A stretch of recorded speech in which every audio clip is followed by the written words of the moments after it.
La economía europea está al borde del colapso. Su banco central ha quemado todos sus cartuchos y ha reventado la economía del viejo continente, inundándola de billetes tratando de mantener la economía a flote. Os reto a hacer un ejercicio. Buscad vídeos y artículos hablando de la economía europea antes de la pandemia. El tema de crear billetes como si se tratara del truco del dinero infinito del GTA está muy presente en todos ellos. La japonización de Europa era el gran titular de prácticamente todas las charlas que se daban en las universidades. Estancamiento, anuncios de una inflación descontrolada, prácticamente inminente, pero aquí seguimos. ¿Qué demonios ha pasado? El euro es una de las divisas más fuertes del planeta y al igual que con el dólar, no hay que menospreciar su poder. Hubo un tiempo en el que se planteó de forma seria si el euro era capaz de derrotar al dólar como moneda de reserva, ya que estaba ganando terreno a pasos agigantados. Pero tras la crisis del año 2008, todo ha cambiado. Y el debate es completamente otro. Las políticas llevadas a cabo por el Banco Central no han gustado a muchas personas y es por eso por lo que se está cuestionando su dominio. Estáis viendo en pantalla la cantidad de compras que ha hecho el Banco Central Europeo desde la crisis del año 2008. Todas estas compras se han hecho mediante impresión de dinero, dicho de forma vulgar, pero la gran pregunta es ¿por qué han hecho eso? ¿Cuál era el gran objetivo de todas estas políticas? ¿Acaso el Banco Central Europeo se ha vuelto loco y ahora le da igual que la Unión Europea se desintegre? Sí, estoy siendo demasiado alarmista. Calmemos un poco las aguas. Lo primero que hay que hacer es entender bien las políticas que ha llevado a cabo el Banco Central Europeo para decidir si habrá o no habrá apocalipsis, sobre todo ahora que parece que el Banco Central quiere endurecer sus medidas. Así que, no me enrollo más, poneros cómodos, que empezamos.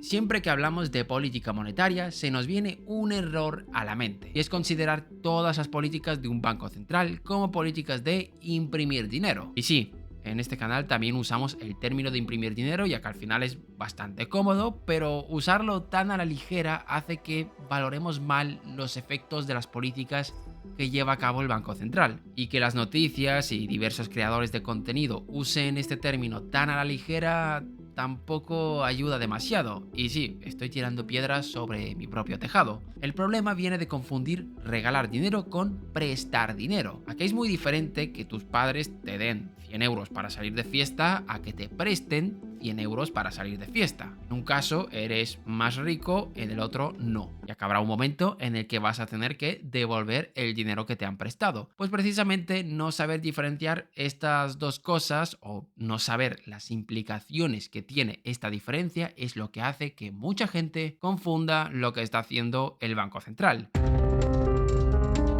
Sobre el papel, la gran misión de los bancos centrales es la de mantener la estabilidad de precios dentro de una economía, es decir, que la inflación se mantenga constante en un valor. Ahora bien, ¿cómo lo hacen exactamente? Tradicionalmente lo hacían controlando los tipos de interés a corto plazo. ¿Y esto qué demonios significa? Es muy sencillo. Un banco central es un banco de bancos. Los bancos privados pueden guardar su dinero en el banco central e incluso pueden pedirle prestado. Un ciudadano normal no puede hacer eso. Y el tipo de interés que controla es cuánto cuesta pedirle prestado al Banco Central, que suelen ser préstamos a corto plazo, por eso se le llama tipo de interés a corto plazo. Y ahora es cuando viene la duda. ¿Cómo afecta esto a las personas de a pie? ¿Por qué consiguen controlar la inflación con estos tipos de interés? A las personas de a pie esto no les afecta directamente, ya que quienes piden prestado son los bancos privados. Los bancos se van pidiendo prestados los unos a los otros por el motivo que sea, y estos préstamos están sujetos a un tipo de interés. Y al final del día, si hay bancos que se quedan sin financiación, van al Banco Central y piden prestado. Y el tipo de interés que marca el Banco Central es como una especie de techo. Nadie va a poner tipos de interés más elevados que él, ya que si lo hace, los bancos le pedirán prestado al Banco Central y listo. La idea es que los bancos privados pongan un tipo de interés ligeramente por debajo de lo que marca el Banco Central. Ahora bien, ¿qué ocurre si el Banco Central pone unos tipos de interés más elevados, como los que quiere poner ahora? que los bancos se van a cobrar más por estar haciéndose préstamos, causando que los préstamos que hagan a las personas sean más caros, ya que tienen que cubrir estos sobrecostes en la financiación. Ahora podéis entender por qué las hipotecas variables varían. Esto acaba repercutiendo sobre toda la economía, tanto brokers, bonos o cualquier institución financiera, no necesariamente un banco, se va a ver afectado de una u otra forma. Pensad qué pasará cuando los tipos de interés lleguen a cero. ¿Quién va a prestar dinero? Los bancos podrían verse tentados a pedir más al Banco Central Europeo para conseguir financiación barata, pero eso no sucedió.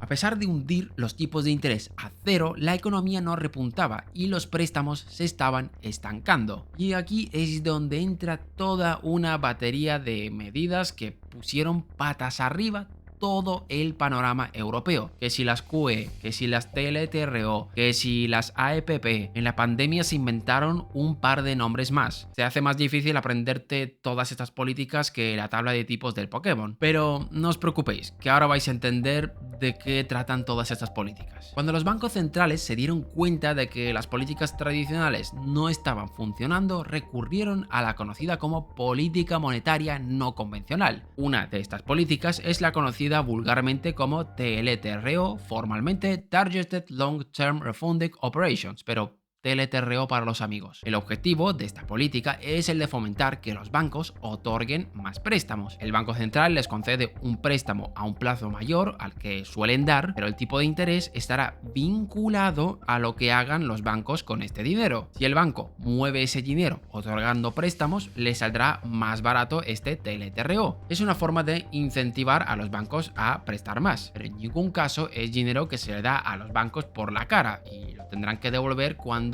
llegue la fecha específica. Es una política que se mantuvo vigente durante la pandemia y sus consecuencias ya las comentaremos un poco más adelante, ya que ahora nos toca hablar de otra de las políticas más usadas por parte del Banco Central durante este periodo. Otra medida que ha estado implementando el Banco Central Europeo durante este periodo es la compra de activos, conocida vulgarmente como APP. Básicamente se le compran cosas al banco que tienes en tu activo, algo que al final del día no tiene repercusión para el banco. Imagínate que tenías una caja de auriculares por valor de 100 euros y ahora tienes 100 euros. No eres más rico, pero tienes más liquidez. Ahora bien, si no volvían más ricos a los bancos, ¿qué querían conseguir con todo esto? Por un lado, que el banco pueda verse tentado a otorgar más préstamos. No necesariamente debe tener más liquidez, es decir, más dinero en efectivo para hacerlo, pero les podría incentivar. Pero esto de aquí tenía un segundo objetivo que es el que nos interesa y el que nos abriera la puerta a la gran problemática que tiene la Unión Europea. Uno de los grandes objetivos de todas esas políticas era la de reducir el rendimiento de los bonos a largo plazo. En cristiano, los gobiernos emiten deuda que van sujetos a un tipo de interés. Ese tipo de interés va sujeto a una prima de riesgo, que no es la hija de tu tío a la que le mola el deporte de riesgo, sino que es una penalización que te dan los mercados por la mala situación financiera de tu país. En aquel momento los países del sur estaban en serios problemas y había que evitar que sus cuentas colapsen en cualquier momento. Y lo que hacía el Banco Central era comprarle los bonos que ya habían sido comprados. Es decir, un banco privado compró una letra del tesoro y el Banco Central se la compra a ese banco, lo que se conoce como mercado secundario o mercado de segunda mano para los amigos. Pero ahora es cuando viene el detalle importante y el gran objetivo que tenía el Banco Central, y es que esta demanda que genera el propio Banco Central hace que el rendimiento de estos bonos se mantenga muy bajo. Y si os acordáis, en el vídeo hablando de la deuda de España que subimos hace poco, veíamos que era la condición necesaria para que la deuda de España se mantenga sostenible. Por tanto, esta medida era vital para que nuestra economía siga en pie, y no solo la española, sino que la europea en general. Y los efectos de esta política no se han quedado solo en el tipo de interés de la deuda pública. Sus efectos se han notado en prácticamente todos los sectores de la economía.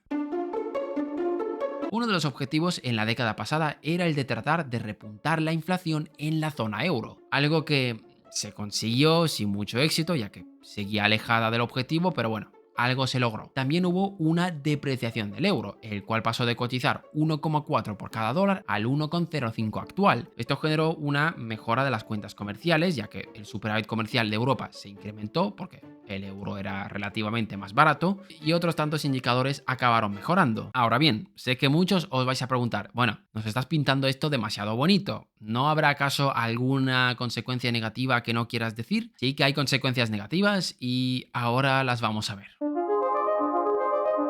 El primer y gran problema que tienen esas acciones del Banco Central es que no van a solucionar nada. Es decir, están enfocadas a evitar un desastre, pero no atacan a la raíz del problema de Europa, o mejor dicho, los problemas de Europa. En primer lugar, tenemos la enorme desigualdad entre los Estados miembros. La economía alemana no tiene nada que ver con la española, haciendo que la política monetaria que necesite su economía sea muy diferente a la que necesite España. Por eso hay tanto debate acerca del diseño de la Unión Europea. Esta política está diseñada para ayudar a los países del sur, pero está perjudicando a otros países que no necesitan esta política. Después tenemos el mercado laboral europeo, que tiene un paro estructural bastante elevado, que dificulta mucho la buena aplicación de las políticas tanto del Banco Central como de los propios gobiernos. Pero la propia política del Banco Central ha generado distorsión dentro de la Unión Europea.